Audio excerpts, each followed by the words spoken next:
बहुत बहुत स्वागत। अब रुक कर लेते हैं खबरों की तरफ। बताते चलें कि हमारा पड़ोसी मुल्क पाकिस्तान सरहद पर ड्रोन के सहारे घुसपैठ की कोशिश करता है, लेकिन अब उसके मंसूबे कामयाब होने वाले नहीं हैं। बीएसएफ ने राजस्थान के बॉर्डर पर एंटी ड्रोन सिस्टम तैनात कर दी हैं। ऐसे में अगर पाकिस्तान ड्रोन के जरिए घुसपैठ करता है तो एंटी ड्रोन तकनीक कुछ ही सेकंड में उसे मार गिराएगी।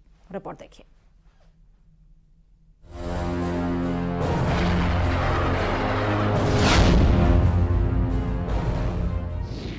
बॉर्डर पर ही फेल होगी नापाक साजिश। भारत पाक बॉर्डर पर एंटी ड्रोन सिस्टम तैनात।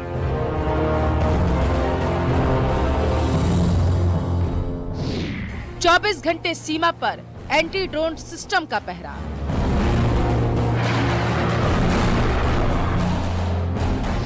पलक झपकते ही दुश्मन का ड्रोन होगा खल्लास।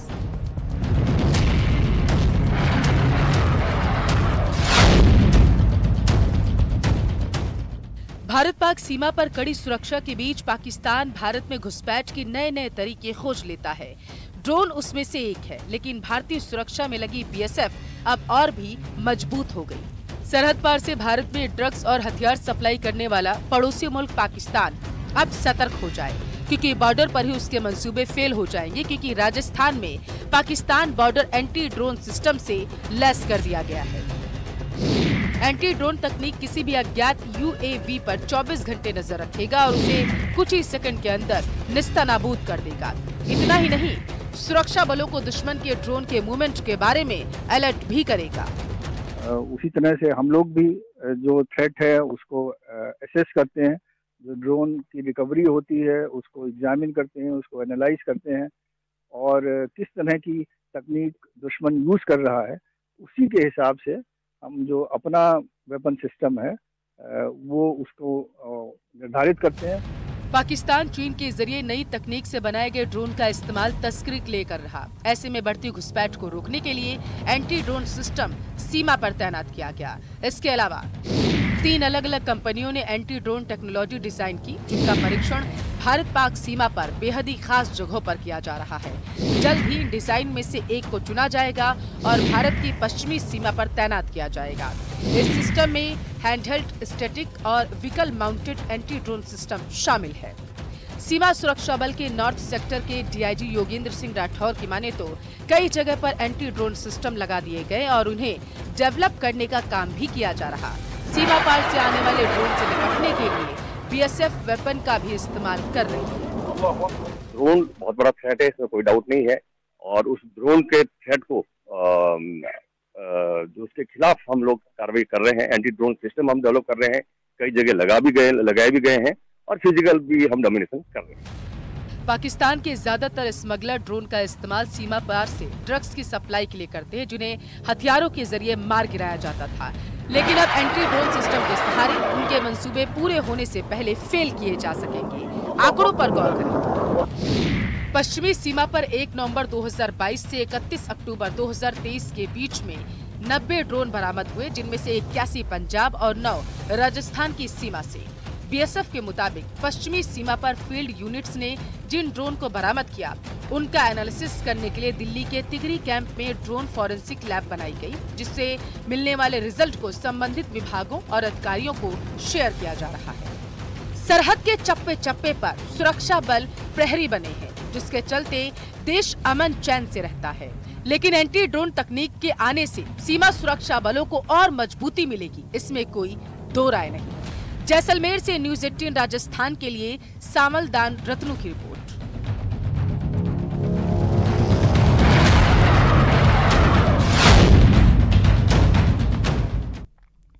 और इस बीच अजमेर से बड़ी खबर आपको बताते चलें कि ख्वाजा गरीब नवाज का 812वां उर्स है। अजमेर स्टेशन पर पहुंच चुके हैं पाकिस्तान के ज़ायरीन। 3 घंटे देरी से पाकिस्तान के ज़ायरीन पहुंचे हैं, क्योंकि ठंड का मौसम है, धुंध छाई हुई है, एक ओस की परत, इस वजह से घंटों लेट चल रही हैं ट्रेन यानी कि ट्रेन की रफ्तार पर सर्दी का सितम जारी है। इसलिए 3 घंटे देरी के बाद से पाकिस्तान के ज़ायरीन आखिरकार अजमेर स्टेशन पर पहुंच गए। पाकिस्तान से 230 ज़ायरीन अजमेर पहुंचे। अजमेर स्टेशन पर सुरक्षा के पुख्ता इंतजाम किए गए थे। गरीब नवाज के उर्स में पाकिस्तान के ज़ायरीन पहुंचे हैं। सुरक्षा जांच के बाद अब इन्हें सेंट्रल गर्ल्स स्कूल ले जाया जाएगा। जियारत के बाद 20 जनवरी को अपने घरों को फिर से वापस लौटेंगे। बता दें कि सुरक्षा के पुख्ता इंतजाम किए गए थे। डॉग स्क्वाड की टीम लगाई गई थी। फर्स्ट प्लेटफॉर्म पे ये आ रहे थे, उस पूरे प्लेटफॉर्म को खाली भी करवा दिया गया था।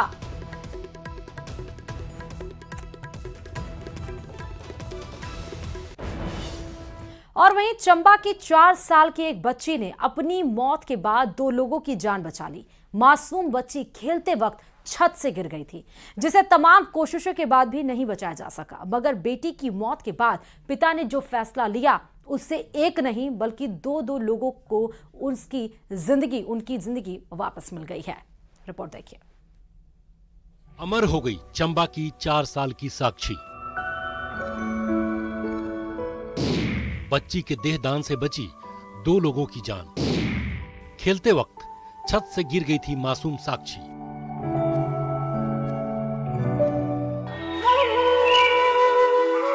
जिंदगी की तारीख तय नहीं होती। मौत कब किसे बुला ले जाए और कब कहां खुशियों की जगह मातम पसर जाए, किसी को पता नहीं होता। 2 जनवरी को चंबा के सलूणी उपमंडल के लनोट गांव के इस घर में भी कुछ ऐसा ही हुआ। 4 साल की मासूम बच्ची साक्षी ठाकुर अपने घर में खेल रही थी।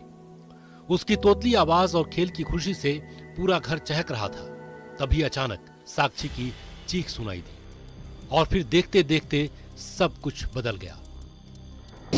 साक्षी खेलते हुए घर की छत से गिर गई। साक्षी के सिर में गंभीर चोटें आई थी। घर वाले उसे फौरन नजदीकी स्वास्थ्य केंद्र लेकर गए। स्वास्थ्य केंद्र से उसे चंबा मेडिकल कॉलेज रेफर किया गया, लेकिन चंबा मेडिकल कॉलेज के डॉक्टरों ने हाथ खड़े कर दिए। फिर चंबा से साक्षी को टांडा मेडिकल कॉलेज रेफर किया गया और टांडा मेडिकल कॉलेज के डॉक्टरों ने चंडीगढ़ पीजीआई रेफर कर दिया। सेना के जवान साक्षी के पिता धर्मेश कुमार अरुणाचल प्रदेश में तैनात हैं, जो कुछ दिन पहले ही बेटी का बर्थडे मनाकर ड्यूटी पर गए थे। साक्षी के साथ हादसे की खबर पाकर वो सीधे चंडीगढ़ पहुंचे। डॉक्टरों ने साक्षी को बचाने की पूरी कोशिश की, मगर उसकी हालत बिगड़ती चली गई और बच्ची के ब्रेन ने काम करना बंद कर दिया, जिसके बाद उसे 9 जनवरी को ब्रेन डेड घोषित कर दिया गया। डॉक्टरों ने साक्षी के पिता को पूरी स्थिति समझाई।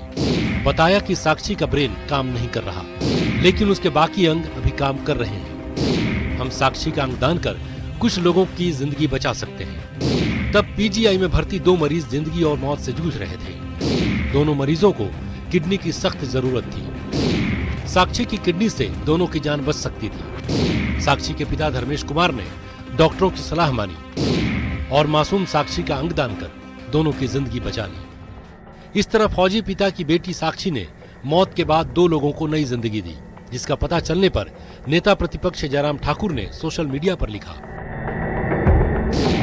चंबा की मासूम बिटिया साक्षी ठाकुर हम सबको छोड़कर चली गई, लेकिन पूरे समाज के लिए एक प्रेरणा दे गई। कुछ दिन पहले साक्षी की छत से गिरने पर मृत्यु हो गई थी। ऐसे में उसके पिता धर्मेश कुमार जी ने बच्ची की अंगदान करने का फैसला किया था। साक्षी की किडनी से 2 लोगों को नई जिंदगी मिली है। इस विषय के बारे में जानकर मन पीड़ा से भर गया और साक्षी एवं उसके पिता के फैसले पर गर्व भी हो रहा है, इसलिए उन्हें नमन। ईश्वर साक्षी की पुण्य आत्मा को अपने श्री चरणों में स्थान दे। साक्षी इस दुनिया में 4 साल ही रही। वो नर्सरी में पढ़ती थी, लेकिन उसकी कहानी समाज को यह पाठ पढ़ा गई कि अंगदान महादान है, जिससे इस नश्वर शरीर का अंत होने पर भी जरूरतमंदों की जिंदगी बचाकर हम सबसे बड़ा काम कर सकते हैं। हेम ठाकुर, न्यूज़ 18 चंबा। और इन्हीं तमाम खबरों के साथ इस बुलेटिन फिलहाल इतना ही। और खबरों के लिए देखते रहिए न्यूज़ 18 राजस्थान। नमस्कार।